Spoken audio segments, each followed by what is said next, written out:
You are listening to Look Who's Talking. I'm Cameron Minter. I am your co-host, and our wonderful Head Start director, Jessica Coffey, is our host. I feel like that was off. You didn't feel what? Because I didn't say great or wonderful. Yeah, you know you gotta. I mean, at least I didn't say executive director. I mean, when I do it right, say that. When I do it right, you still got something to say. I don't understand what's wrong. However, like you don't sound excited to see me. I am just tickled pink, you know, I'm just happy. You literally are almost pink. Okay, don't start. Do not start. What's going on with you? Nothing, Cam. Guess what? What? I went to Mardi Gras. I just came back. Oh, yeah. I seen you out there yes. cutting up. Yeah. It was an experience. You know I go to New Orleans all the time, but this was my first real Mardi Gras. Uh-huh. And I got hit in the head with beads so much. But it's days of parade. Wait a minute. When they throw beads at you, you're supposed to respond. What are you supposed? I lose track of what you're supposed to do. I caught 40% of them. The other 60% was across my head. Wow. They was out there like that. So, did you have a good time or not? Was it something you'll do again or not? It's definitely something I would do again. Okay. To just see the parades. Like, it was so fun. Like, you know, our parades are maybe catch some. I'm thinking thinking Carnival. That's different. Oh. Okay, I'm sorry. Yeah, that's different. I'll go to Carnival, too. I bet you will. I bet you will. Oh. So, you had a good time? Yes. And, you know, like, the food there is so amazing. Yeah. Well. Yeah. That's good. What you been up to? I'm ready for I'm just praying don't nothing mess up my tournament this year. I'm ready for some March Madness. I'm ready for some March Madness in the greatest way possible. I mean, shameless plug. Are you ready for March Dadness? Yes. We are ready for March Dadness, and I hope we'll have a great response. I've been working hard over here. When you get back, ask Lawrence about, you know. We'll see. Check about them numbers, because them numbers is popping over here. Did you hear what I said? They popping over here. Well, I'll pop at least 50 dads. That's what I want. Well, I'm going to do my part. Okay. I'm going to do my part. But are you going for Louisville? Come on. Don't start like this. You already know who I'm down with. You know who I'm representing, them cards. So your red till I'm dead. It's going to end pretty soon, right? Okay. We see what y'all been doing lately. Okay. We'll see what happens. We'll see what happens. But yeah, I'm really looking forward to the tournament. Mm-hmm. We haven't been in forever, so it's going to be great. Cam, no what did COVID year, no nothing that crap. We've had some, I guess, trauma with the snow, and yesterday it started spitting snow again. What you think about that? I watch the meteorologist religiously, so I wasn't too concerned about it. I wasn't expecting it, but I wasn't expecting it to, stick or anything, and it didn't. Except on my car, and I can deal with that because it'll be 50 today, and then or 40 today. 50 in like 2 days it's supposed to 2 or 3 days like 60. It's crazy. This is that, as our parents used to say. This is that pneumonia weather. True, that is. My wife had Nico wrapped. I went to go heat up the car. My wife had Nico wrapped up in the hat, the hood, everything. Mm-hmm. With 10 minutes to go. I said, no, he gonna die in his hoodie and his coat and all this in here. He's in the house. But yeah, I know. Yeah, he got to be wrapped up tight. But he probably looks like, what was Raffy's little brother on Christmas Story? Exactly. That's exactly what I think about when they wrap him up to get up out of here. But it's all good. It's all good. I'm ready for some warm weather. So when I was in New Orleans, it was like 73. Really? But it didn't feel like 73. Oh, it felt like... It depends on what you had on. I still needed a jacket. No. Yeah. Like, it was like windy. There was a breeze. Yeah. I said, I didn't come here for not to be able to walk around without short sleeves. Yeah, that water weather gets you every time. It did. Anyway, so I'm just excited for what's coming up, and this is probably one of the first times we haven't started negatively. How about that? Can we never start negative? We always start negatively and need the encouraging word to get us back on point. But today, we're not doing that. We are starting off correctly. That's because your energy was off. Oh, so it's my fault. Oh, clear. Your energy Here was off. See, here we go negative. It's time for a coffee break.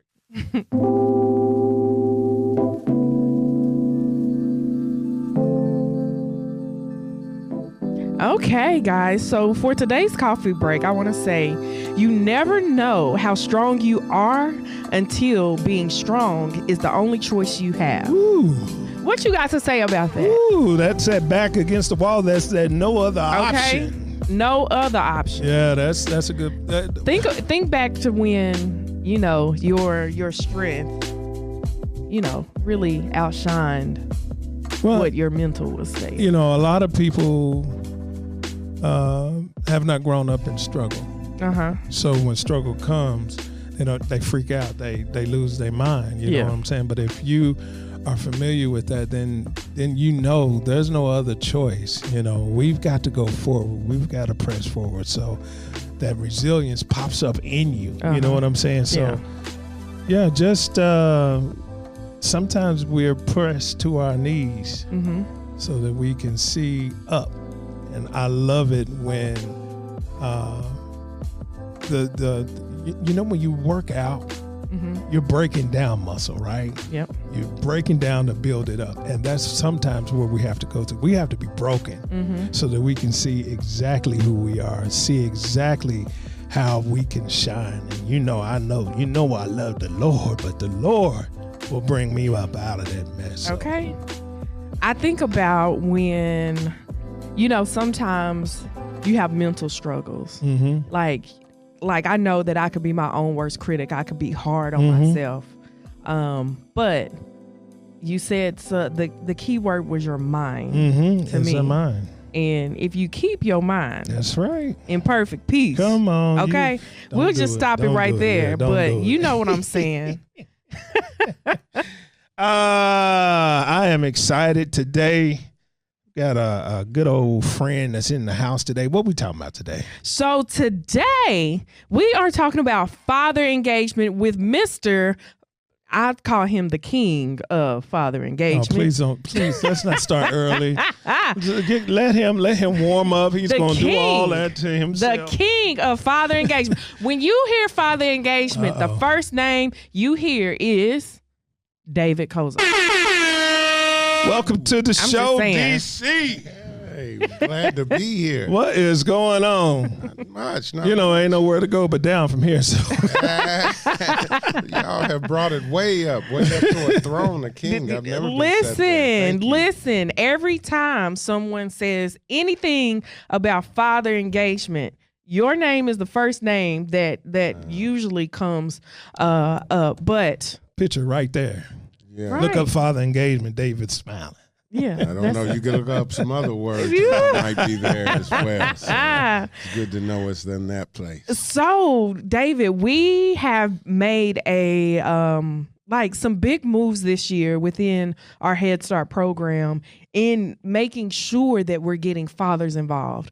Because one thing that I identified as the director of Head Start is we had mothers involved and fathers wanted to get involved, but we saw the mother is the contact person. How can we, bridge that gap? But we want to talk about your experience with father engagement and how you help, fathers get involved and not feel like they're that secondary parent. How long you been doing this?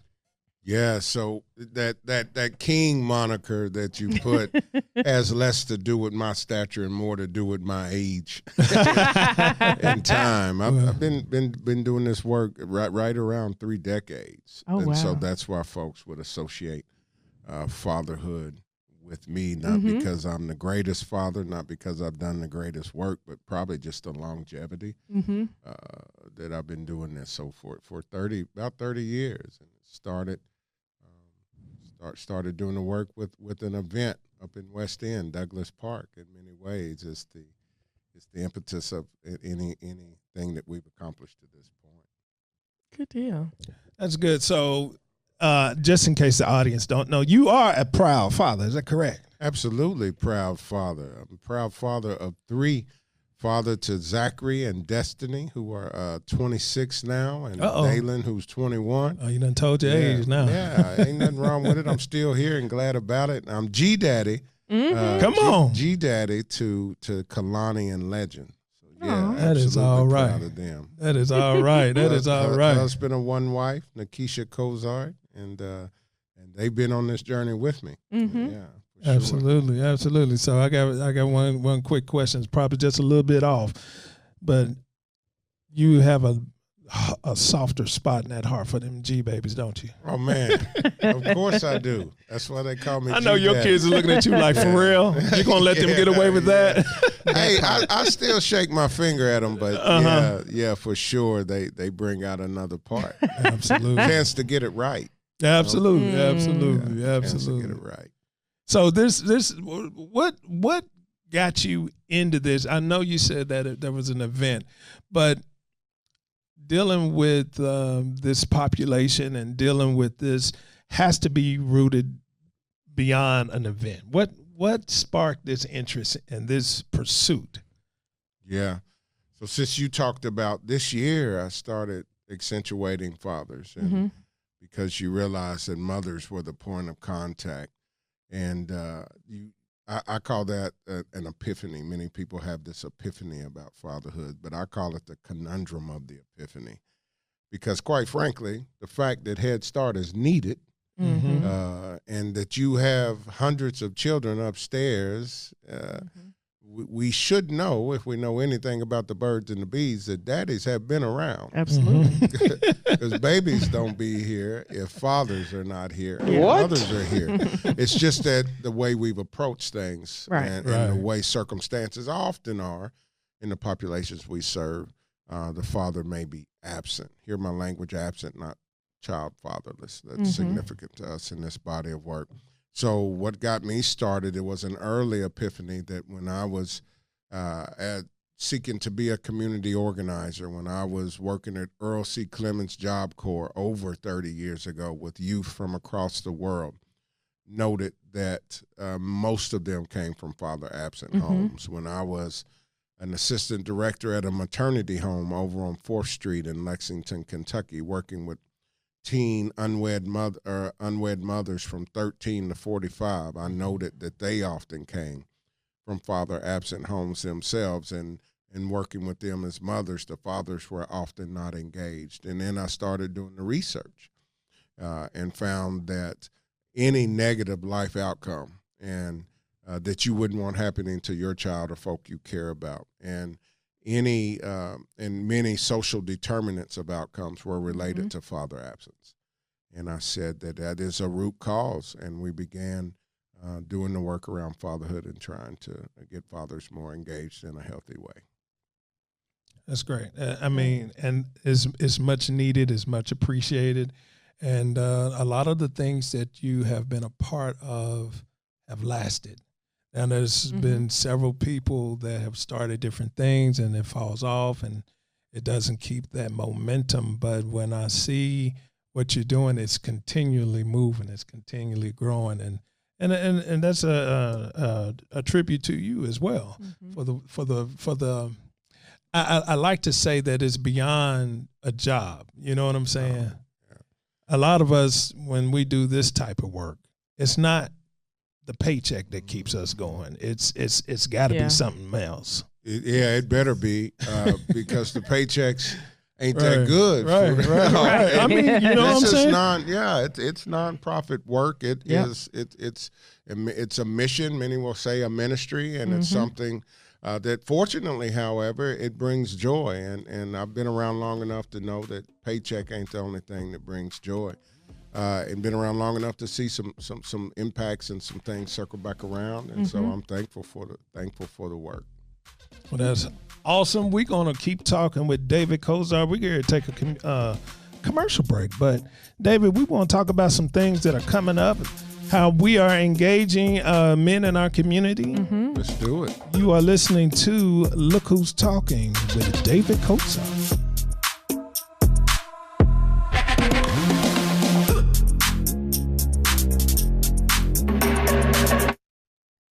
This past year has highlighted the strength of Community Action Council. Every day, our staff works together to help families recover from this crisis. We're educating children at home and in person, helping parents who lost their jobs, and helping households avoid eviction. Our work at Community Action Council has never been more important than it is right now. So why not join us? We have employment opportunities requiring a range of skills from entry level to advanced. Apply online at commaction.org.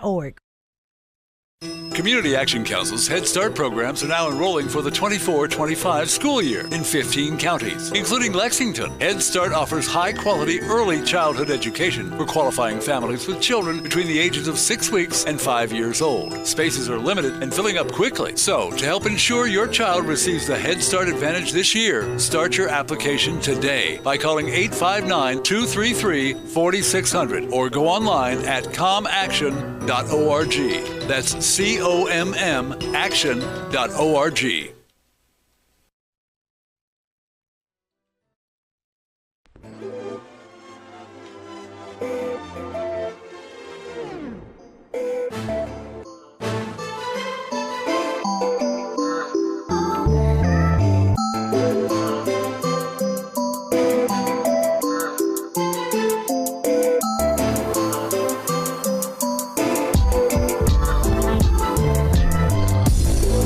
You are listening to Look Who's Talking, and we're here with David Cozart, who is with Commonwealth Center for Fathers and Families founder. Is that right? Founder of the Commonwealth Center for Fathers and That Families. part. Yeah, Chief Visionary Officer. That's it. Okay, we got that out the way. That 15-letter title right there. CCFF. There it goes. So David, I want to get into how would you encourage a father who is, just kind of maybe having some friction with the child's mother in maybe being able to see the child on a regular basis, Right. or just everything should not be an argument? How would you encourage a father to maneuver in making sure that the child is the focus? Absolutely, yeah. So let me first say what that is not called. That is not called baby mama drama. There's some things, and I know that's where everybody's mind may have went to, because that's what we use. And so in this work, one of the things I try to do is influence the field in a positive way. So there's some things that we ask to be modified. Baby daddy, baby mama, we don't like that language. We don't like it. It's not a lifting language. Right. Fatherless, we don't like that. No child is fatherless. We're in the Easter season. There was but one immaculate conception. The rest took two folk that liked each other a little bit for a little while. That's at least. right. That's right. And the other is baby mama drama. But when we're dealing with conflicts in co-parenting, right? First of all, I'd say to the father, examine thyself. In any times there are issues, there are generally two elements to that. I say no matter how thin the pancake, there are two sides to it. One of those sides are often self-induced. And so check yourself. Are you being respectful? Are you regarding the mother of your child? Are you doing those things that you are responsible for as a father? Oftentimes that would be the origin of some things.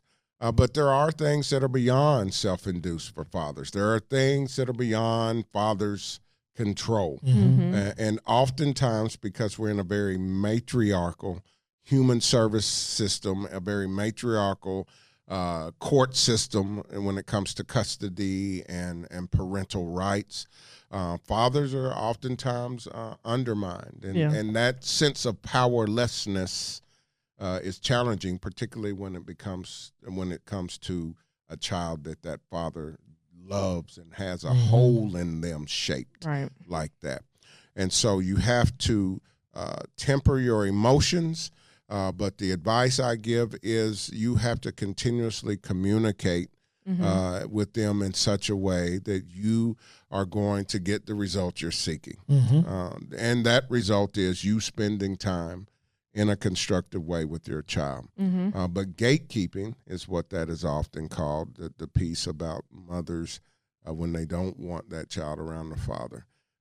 And try to remind them that this is less, try to remind the mother of your child it's less about you and more about the child. I've always said over time, kids would be fine if it wasn't for grown folks. And usually grown folks are the issue. So if a mother is keeping a child from a father, it's because they need to realize that the child is the one that's going to be hurt. And if a father is not in the place he needs to be the best father, it's not him that's going to be hurt primarily. It's that child that's going to be hurt.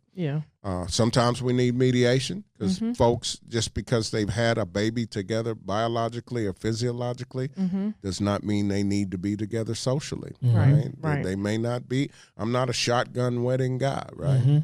If you have a child, you do need to co-parent, but that doesn't mean it's a situation that you all are necessarily compatible in that way. Right. So mediation might be needed. And one of the things you had kind of glossed over was, the rights of men. A lot of men don't know. A lot of men do not know their rights. That's right. And therefore they go into the gunfight with a knife.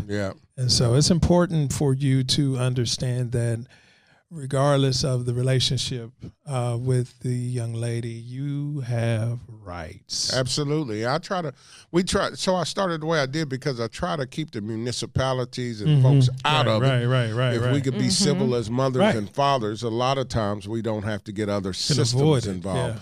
But when we do, there are rights and responsibilities you need to know of. And particularly here in Kentucky, they've just passed a couple of years ago now presumptive custody, which means that when a child is born, that child, that father and that mother, if they're not wedded, that both are by default custodial parents, right? And so 50-50 in that regard, that's an advance in many ways because generally by default, mom is primary custodian.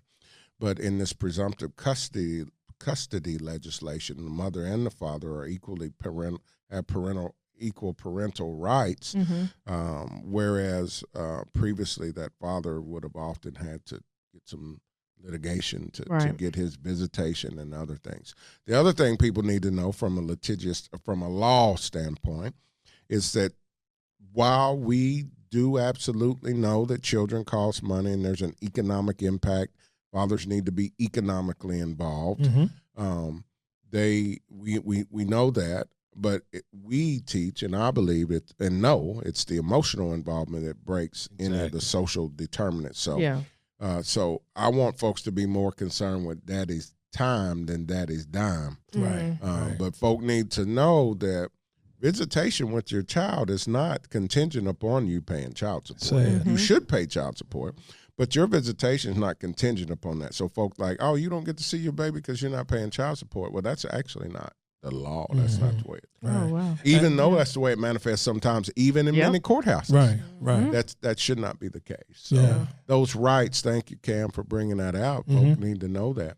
And I think, too, one of the questions I had that's down here is how has fatherhood evolved? And what you just said, I mean, as men, we are protectors, we're providers, and so often in the past, we haven't been in touch with the emotional aspect of pouring into our kids. So you would hear things like, I got you something to eat, go on in there and be happy. You know what I'm saying? Instead of, hey, come on, let's go outside. Let's talk about this. Let's talk about that.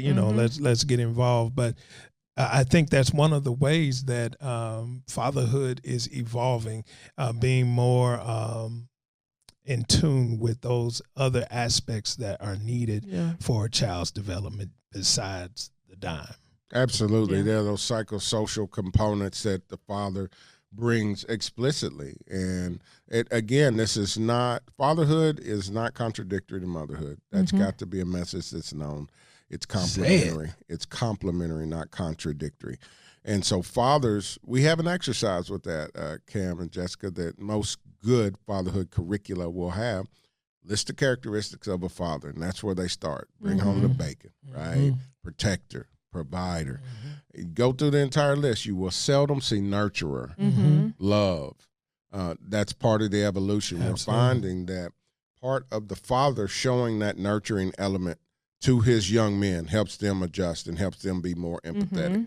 We say little boys need their daddies. We're also learning and know very much so, no, little girls need their daddies as well, because we help you to understand, or we help little girls understand and deal with emotions and self-image, and that nurturing, loving component of a father with the girls are very important. Yeah. Even at that early childhood development age that I know that you're concerned about as, in early Head Start and early developmental stages, is very important. So that is one good evolution that has occurred in fatherhood. My dad's the reason why I don't have a man now, but that's another story. What?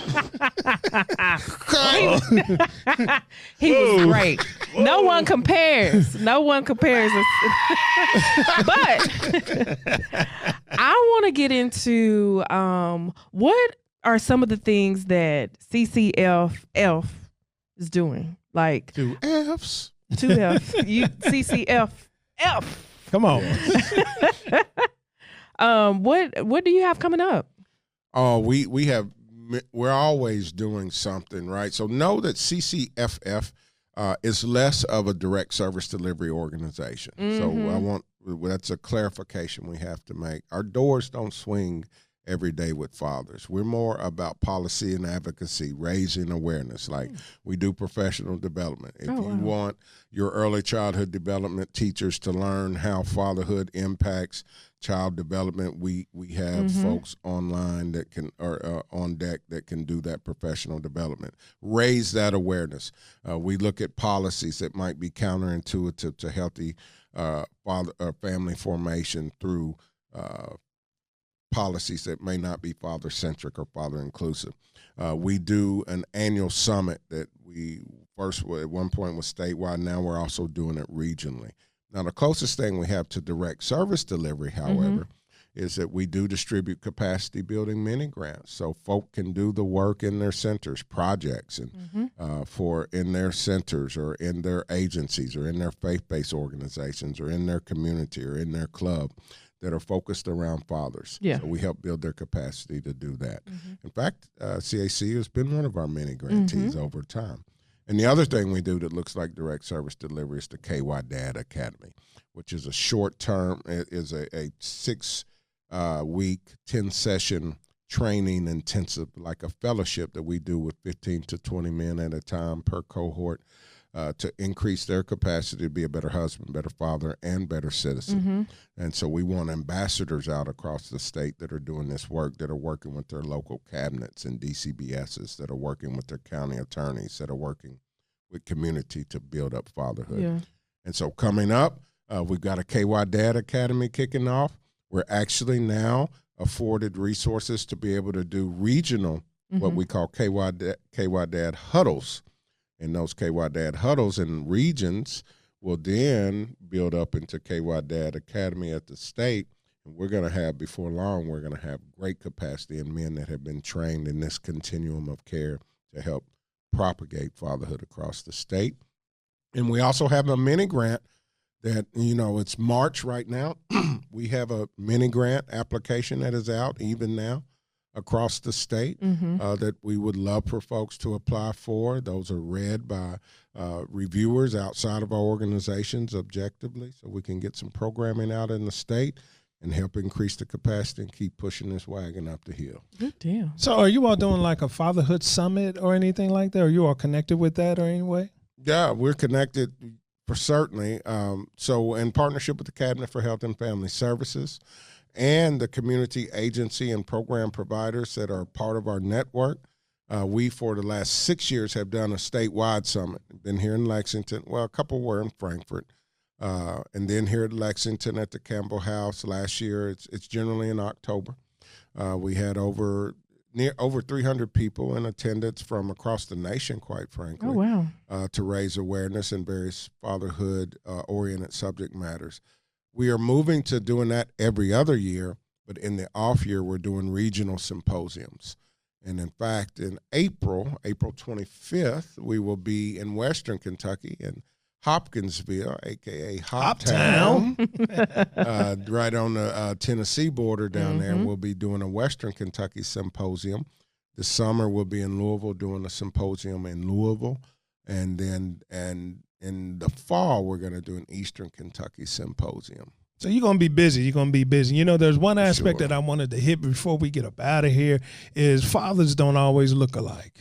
No. There might be a non-traditional father. Talk about that and give us a message for those non-traditional fathers and fathers before we get up out of here. Part of the evolution of fatherhood is the evolution of the family. The family constellation has changed. Yeah. It's not Ward and Jude and 2.5 children, and the family is just different, right?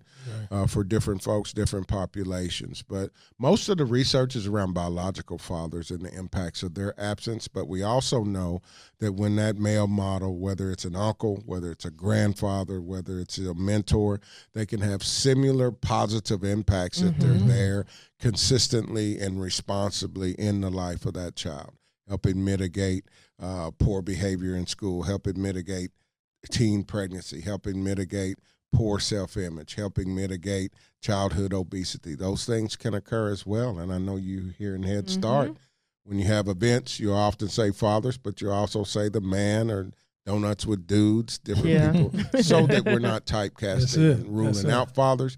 But we certainly want folks to know that we want a pathway for those biological fathers to be there for children, for all the good things it means for children, families, and communities. David, it's been a pleasure having you here. How can we get in contact with you? ccffky.org. We have some social media tags as well, but we're on Facebook, we're on Instagram, we're on Twitter. Our marketing director, Ronnie Williams Jr., if you reach out to him, he'll get you whatever you need whenever you need it. Sounds like a plan. Man. We thank you for being here, man. We look forward to continuing working. Honored to be here with you and your group. We could do like 25 more shows with this topic. Yeah, we sure can. Because we just only scratched the surface. Yeah. But try to get in where you fit in. There are plenty of events, men. There are plenty events for us to connect and work. So let's get in, man. Let's get in. All right. You have been listening to Look Who's Talking.